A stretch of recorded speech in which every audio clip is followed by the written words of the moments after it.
नमस्कार मित्रांनो, मी जयेश गांगुर्डे स्वागत करतो तुमचं. आपण आहोत महावितरण नाही महाबँक RCT नाशिक येथे. तर इथे वेगवेगळे प्रशिक्षण घेतले जात असतात. इथे आता सध्या 2 बॅचेस चालू झाले आहेत. एक AC रेफ्रिजरेशन आणि घरगुती उपकरण गोष्टी दुरुस्तीचं, आणि दुसरं आहे सलून कटिंग सलूनचं एक बॅच चालू झालेली आहे.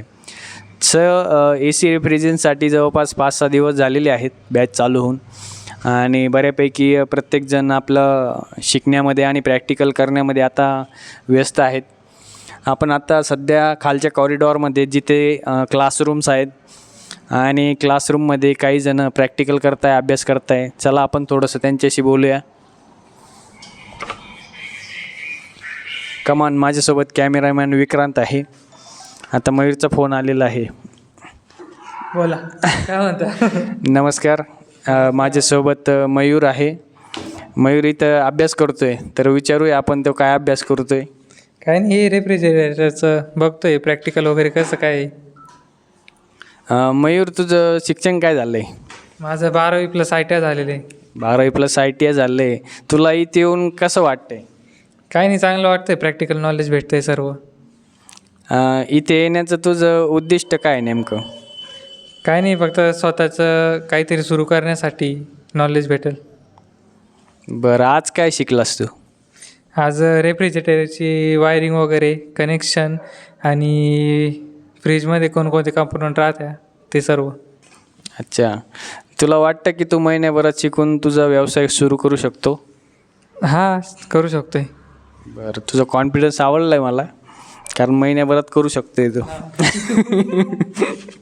आपल्यासोबत अजून मित्र आहेत. तर बाळूराम, हा आपला मित्र बाळूराम.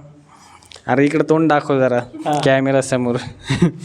बाळूराम, तुला इकडे येऊन कसं वाटतंय? इकडं येऊन बरं वाटतं आहे, पण कसं आता तिकडं कामधंदा करण्यापेक्षा इथं आल्यावर स्वतःच्या पायावर काहीतरी बुवा धंदा करावा, हे असं उरूप म्हणजे हे वाटतं आहे. बरं, गावाकडं तू काय शेती करायचा, व्यवसाय करायचा की जॉब करायचा? शेती करतो आहे. शेती करतोय. शेती व्यतिरिक्त तू काही तुझा छोटा मोठा व्यवसाय सुरू केला आहे का? नाही, आतापर्यंत तर नाही केलेलं. बरं, तुला AC रेफ्रिजरेशन शिकावंसं का वाटतंय पण? कारण फ्रीज हे करण्यासाठी माणूस भेटत नाही आमच्याकडे. मार्केटिंग जास्त आहे, त्याला व्हॅल्यू, त्याच्यासाठी असं वाटतं का शिकावं. अच्छा, म्हणजे मार्केटमध्ये खूप डिमांड आहे म्हणून तुला वाटतंय की आपण ती पोकळी भरून काढावी. Very good.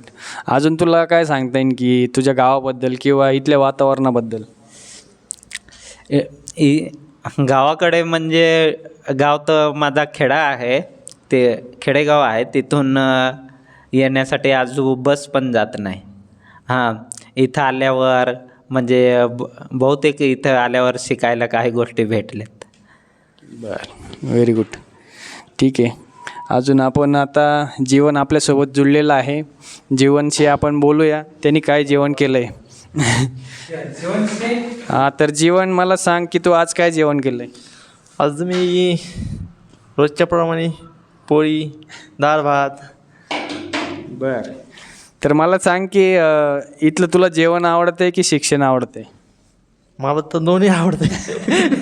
शिक्षणही आणि जेवणही घरगुती सारखं आहे. हां, तुला वाटतंय की तू इथे आल्यानंतर तुझं उद्दिष्ट साध्य होणार आहे? हो, आता उद्दिष्ट म्हणजे 1 महिन्यात काही एवढं शिकून होत नाही बा, पण पाहू आता. ठीक आहे, म्हणजे एक तुझा बेसिक पाया तयार होईन असं तुला वाटतंय? हो, बेसिक पाय नक्की होईल. तू जवळ येऊन बोल जरा, म्हणजे बेसिक पाय नक्की होईल बा. हां, बरं, ठीक आहे, असो. तर आपला जीवन मित्र कॅमेरासमोर बोलायला थोडंसं लाजतोय. आपल्यासोबत अजून मित्र आहेत, त्यांच्याशी आपण गप्पा मारू. बरं, आपल्या कॅमेरामॅनला नाव सांग बरं तुझं. माझं नाव दीपक आहे, दीपक फसाळे. हां, हो. तर दीपक, तू कुठल्या गावाहून आला आहेस? मी इथून 20 ते 22 किलोमीटर गावावरून आलो आहे. माझ्या गावाचं नाव गंगा म्हाळुंगी आहे. बरं, खेडेगावचं आहे मी. अच्छा. इथे जवळपास सगळेजण खेड्यागावाचे नाही का? पण इथं येण्यासाठी तुला कोणी प्रेरित केलं? मला कोणी प्रेरित नाही केलं. माझ्याच मनात एक होतं की कुठेतरी आपला स्वतःचा रोजगार सुरू करावा आणि त्याची धडपड मीच स्वतः केली. मीच शोधलं असं इकडं तिकडं माहिती काढून आणि आलो इथं. बरं. गव्हर्मेंट स्कीम सर्व लोकांपर्यंत पोहोचता असं तुला वाटतंय का? नाही, कारण की पब्लिक जी आहे ती वेगळ्याच कामांत घुसलेली आहे. म्हणजे नाही का, सगळ्यांना हे काही कळत नाही, काय अडाणी आहेत, काय शिक्षण नाही येतं, ते व्यसनाधीन झालेले आहेत बाकीचे पब्लिक. त्याच्यामुळं त्यांच्यापर्यंत काय गोष्टी पोचते नाही, कारण की त्यांना काही नॉलेज नाही राहत, पैसा वगैरे कसा कमावायचा हे ते, त्याच्यामुळं त्यांपर्यंत नॉलेज पोचत नाही असं माझं म्हणणं आहे. बरं, ठीक आहे. गव्हर्मेंट या योजना काढते आणि त्या शेवटच्या व्यक्तीपर्यंत पोचत नाही. ही खेदजनक गोष्ट आहे तशी. पण या गोष्टींमधून तू वेगळा मार्ग कसा निवडू शकतोस?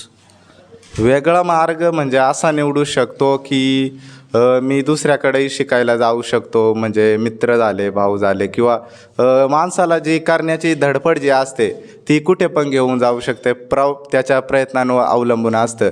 त्याच्यामुळं असं की नाही का कुठेतरी मला शिकवलंच पाहिजे किंवा काय असं मोठा पैसा भरून शिकवलं पाहिजे असं पण नाही. किंवा काही गोष्टी लांब असल्या एखाद्याला जायला तर त्याला त्या समजू नाही शकत. त्याच्यामुळं माणूस कुठे दुकानावर म्हणा बिना पैशाचा शिकायला धडपड करून जाऊ शकतो. म्हणजे इच्छा असेल तर मार्ग दिसेल. हो, मार्ग. बरोबर, धन्यवाद. आपण अजून कटिंगवाल्या बॅचकडे जाऊया, तिथे थोडी आपली कटिंग करून घेऊया. चला, कट करा कॅमेरामॅन.